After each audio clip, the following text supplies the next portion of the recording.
आपल्या मनावर कधी जुन्या विचारांचं आणि आठवणींचं ओझं जाणवलंय का? कधी असं वाटतं की आतून काहीतरी खूप खूप जड झालंय आहे. मुरलीमध्येने एक खूप सुंदर गोष्ट सांगितली आहे.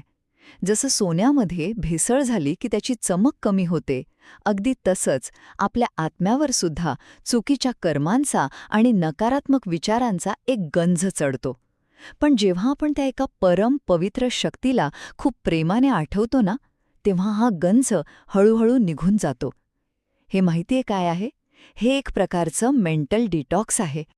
जेव्हा आपण आपलं लक्ष या सगळ्या धावपळीच्या विचारांमधून काढून एका शांत आणि सकारात्मक ऊर्जेवर लावतो, तेव्हा आपलं मन आपोआप शांत होतं. यामुळे तणाव निर्माण करणारे हॉर्मोन्स कमी होतात आणि मनाला एक प्रकारची स्थिरता आणि एक हलकेपणा जाणवतो. चला, एक संकल्प करूया. मी एक हलका आणि पवित्र आत्मा आहे. ही अनुभूती आज दिवसभर स्वतःसोबत ठेवा.